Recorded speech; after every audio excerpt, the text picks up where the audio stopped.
Hello students. So in this session, I'm going to show you how you can read the z-table, also known as standard normal distribution table. Okay, another name for z-table is standard normal distribution table. So how do you read that? Well, if you remember from your statistics class, your standard normal distribution curve looks like this. Okay, this is your general shape of your standard normal distribution. It's almost like a bell shaped. Now, for to determine the area, you have to know your z value. Okay, once you know your z value from the table, you can find your area. Now, once you find your area, what exactly it represents? It represents the probability of finding a value less than z value. That's what it means. So let's try to understand this through some examples. So let's look at some table first. Let's see how the table looks like. So this is my table, and in this table I'm actually my z value is going from minus 3.1 to plus 3.0. You can see this is my z value right here. Okay, it's going like from minus 3.1, minus 3.0, minus 2.9, and all the way up to you see 0.0, 0.1, 0.2, and keep going down, and then you have 3.0. Okay, so this table actually shows the area. This is what is representing this one, this area. That's what is representing for each and every corresponding z value. So each number represents the area. And let's try to understand this through an example. So let's say somebody gives you this question right here. Question is find the area, okay, under the standard normal distribution to the left of z. So this is important. Be aware. This one is to the left of z. So it is this area, okay. All right. So let's say the question is find the area to the left of z equal to minus 2.76. So this is your minus 2.76. So the sign is negative, right? So that means you're going to deal with the negative one. So your minus 2.7. First you find your minus 2.7, which is right here. And then, okay, you find your minus 2.7. Then you find your 6 right here. That you're going to look through the column right here, okay? And you're going to find your 0.06 over here, this one right here. Okay, so you'll go in this direction and you come down over here and you find your corresponding value, which is this right here. All right, which is 0.029. And this is how I come with this value, 0.029. So this represents my probability of finding z less than minus 2.76. In this case, probability of z less than minus 2.76 is equal to 0.029%. Let's look at another example. Okay, let's say somebody asks you, hey, find me the area under the standard normal distribution curve to the left of z equal to minus 1.89. Well, same logic, minus 1.89. Okay, so you find your minus 1.8 first. So if you come down, your minus 1.8 is right there. This is your minus 189. And then you find for the 9, where your 9 is. Well, your 9 is right here. Okay, this is your 9. Then you find the corresponding values, which is this one right here. Okay, 0.0294. All right, so this one is represents my area under that curve to the left of z equal to minus 1.89. Okay, it's to the left, which is this area right here. Okay, this is my area. So this represents again the probability of finding z less than minus 1.89. The probability is 2.94. That's what this number represents. Okay, next question. Let's say now somebody asks you, hey, find me the area under the standard normal distribution curve to the left of z. Okay, in this case, it's to the left of z. Now my z is positive, is 2.09.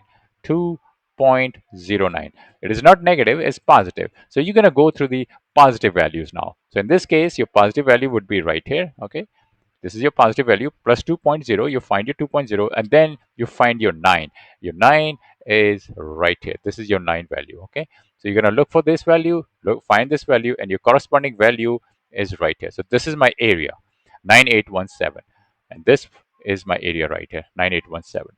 So this represents the probability that your z is less than 2.09 is 98.17%. Okay, now let's say somebody says, hey, find me the area under the standard normal distribution curve to the left of z equal to 1.56. All right, so now you're dealing with 1.56, okay, to the left. So come over here, find your 1.56. I found my 1. Okay, and then you find your 6 through the column. So go over there in this direction and you find your 6. It's over there. Okay, this is your 6 right there. And then you find your corresponding value, which is this right here. All right, and then your answer is 0.9406. So that's the area to the left of z equal to 1.56. That's your area right there. Okay, and this area is 94.06. So This means that the probability of z less than 1.56 is 0.9406. Now, let's say somebody switches gear and he asks you, hey, find me the area to the right of z, not to the left, but to the right. Okay, this is the question now, to the right. Well, if you remember, your total area is always one, right? So you just find the left one first, okay? Find this one, and once you find this one, you just subtract one minus whatever that number is. That's all you gotta do, because you know the total area is always gonna be one. All right, so let's find the left first. So find the area to the left of z equal to 1.56. Well, this is your 1.5 right there, okay? And this is your corresponding 6, right? So when you're trying to find the area to the right, okay, you find the area to the left, okay, 1.56, and this will come out to be 0.9406 right here. So this is my 0.9406. So this is my area to the left. I got this number, which is 9406, okay, 0.9406. Then you just subtract that, 0.9406, subtract that, and your answer would be 0.0594. So this represents the area to the right, okay, not to the left, but to the right of your z. And the answer is this right here, 0.0594.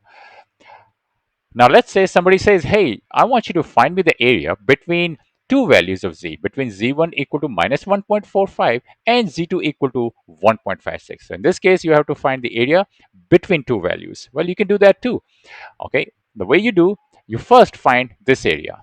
Okay, you find your area a1. Okay, this is your area a1. So let's say this is your z1. You find your area a1. Then you have your z2. All right, this is your z2. You find your area a2.